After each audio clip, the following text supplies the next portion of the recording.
In recent years, with the help of the Equal Pay Act and the Family and Medical Leave Act, better educational and professional opportunities for women has sparked women's rights to significantly improve. But there's still lots of inequality that exists in the workplace today, which has led us to research and study how societal expectations of gender roles influence the lack of career advancement opportunities and leadership representation for women compared to men in the workforce. Through doing extensive research and by running an experiment on different college students, we have evidence to help show you all why these problems still exist today. This video is an assignment for Sociology class Introductory Sociology at San Diego State University. The purpose of this assignment is to help inform you on key issues related to sociology of the body. The positions being advocated may not necessarily reflect the opinions of the students developing in this video. In society, we often see a clear disconnect between the jobs that men and women occupy. Men tend to be engineers, while women may be expected to take jobs as childcare workers. In fact, the National Library of Medicine states that men tend to outnumber women 9 to 1 when it comes to being hired as engineers. And the reason why this is has been researched for some time now. An explanation for why this may be is women being funneled to jobs that require emotional labor.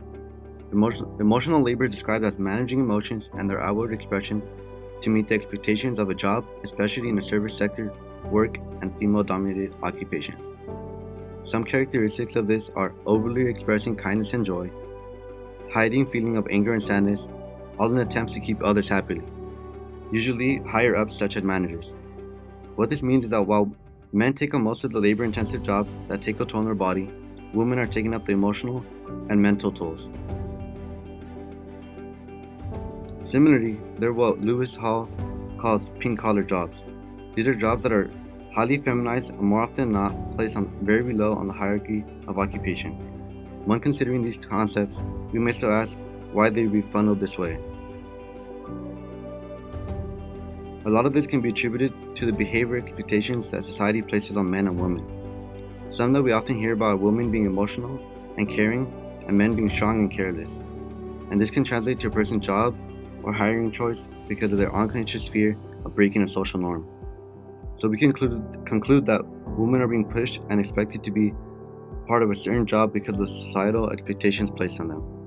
But we may still ask, what issues come of this?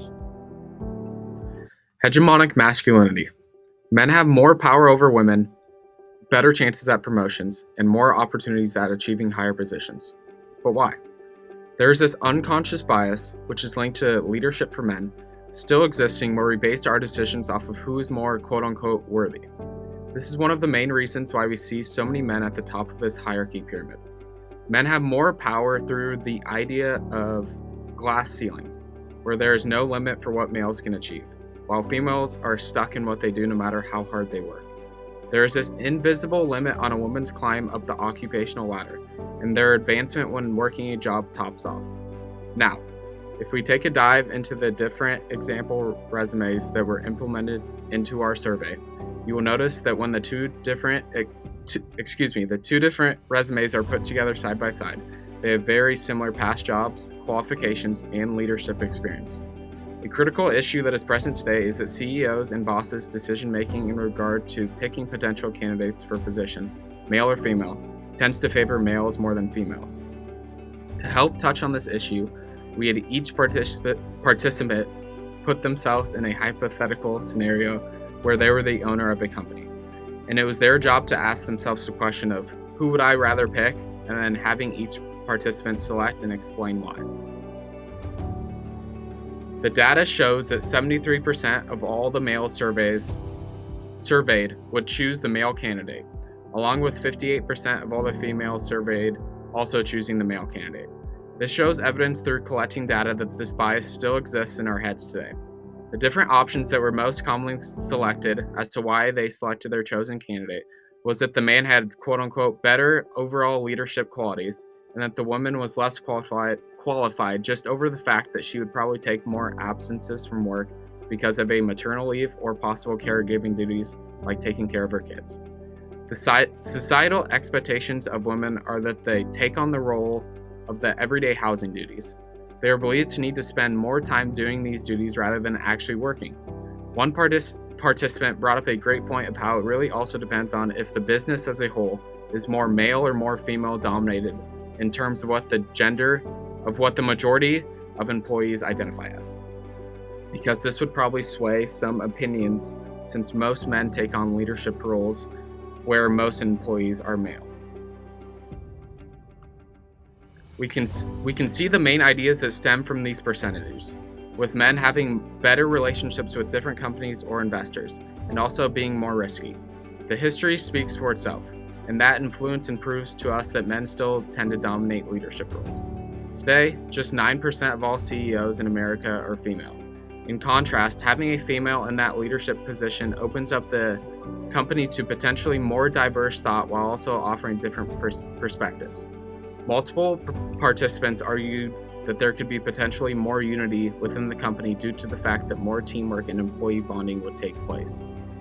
If we take a step back, going back to this unconscious bias, our everyday thoughts and processes puts women at a disadvantage for possible networking opportunities and mentorship access, which is why we see men spending and investing their money more than women because they have less to lose and they're not dealing with this target on their back.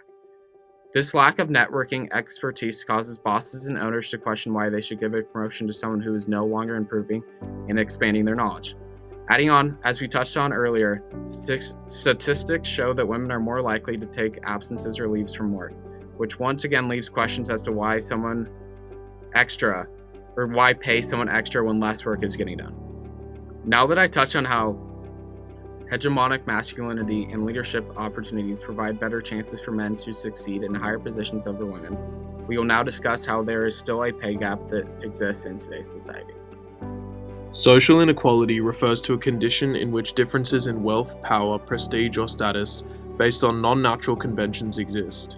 These disparities are deeply rooted in societal expectations that link masculinity to power and leadership. Men are often seen as more deserving of authority and higher compensation, while women face systemic barriers that hinder their advancement. Understanding social inequality is crucial because it forms the foundation of the gender pay gap. This gap isn't just about individual employers or isolated cases, but reflects broader societal structures and norms that undervalue women's contributions in the workplace. The gender pay gap is one of the clearest examples of social inequality in action. In the US, women on average earn just 82 cents for every dollar earned by men. This disparity persists across all industries and all experience levels, reflecting the systemic undervaluing of women's work. These disparities are driven by systemic issues like hegemonic masculinity, which associates leadership and higher wages with men. As a result, women are less likely to be promoted to leadership roles or receive equitable pay for their work. According to our survey, 84% of respondents believe that the gender pay gap remains a prevalent issue in the US today. One effective way to challenge the gender pay gap is through pay transparency. By making salary information publicly available, employees are empowered to identify and address discrepancies in pay. Transparency ensures that workers know what fair compensation looks like, and it holds employers accountable for equitable practices. For example, companies that adopt transparent pay structures often experience greater employee trust and retention.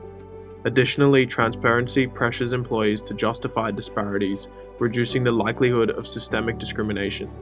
As highlighted by the National Women's Law Center in 2024, pay transparency can not only reveal existing inequalities, but also drive meaningful change by fostering accountability and fairness. Our experiment supports these findings, showing that biases in resume evaluations often favor men, perpetuating the gap in hiring, promotions, and pay. By implementing strategies like pay transparency, we can begin to dismantle the structures that sustain inequality and create a workplace culture where gender no longer dictates the value of one's work. On top of this, another thing we can look at is workplace culture, where we can see how gendered power dynamics are a major factor in workplace harassment, where social norms create environments that can be unsafe and hostile for women. In many workplaces, leadership roles are mostly held by men, which reinforces a workforce where women may face unfair treatment and have less control. This can often lead to gendered violence, harmful acts directed at individuals, based on their gender, often rooted in power imbalances and societal norms. In workforces where this is happening, it creates huge issues with work culture and the way people are treated within it.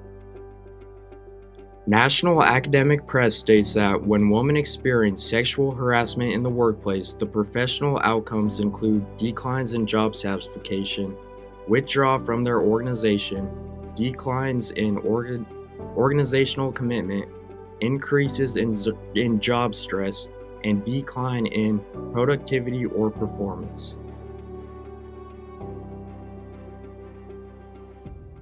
This form of sexual harassment in the workplace, some argue, is one of the chief ways in which men resist gender equality. A resistance strategy that has proven effective is things like the Me Too movement that can drive change. #MeToo has brought public attention to workplace harassment and gave a voice to people who had previously been silenced.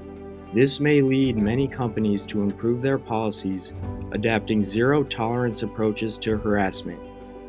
This leaves the question, when will we take down the entrenched structures that allow gendered violence in the workplace to continue? We owe credit to the 40 females and 40 males who were randomly selected to help with our product and to allow us to put evidence behind our information. In summary, while women may have made incredible strides in education and career opportunities, significant obstacles remain in achieving true equality in the workplace. Gendered expectations, the persistent pay gap, and the challenges women face in leadership roles all contribute to a system that often limits women's potential. Our research has highlighted how deeply these issues are embedded in societal norms and how they continue to affect women's careers and well-being. Through our experiment with college students, we hope to raise awareness to these ingrained biases and inspire viewers to recognize and challenge these issues in their own workplaces and communities. Achieving equality requires ongoing effort, but together we can foster environments where all individuals, regardless of gender, have the opportunity to succeed and lead. Thank you.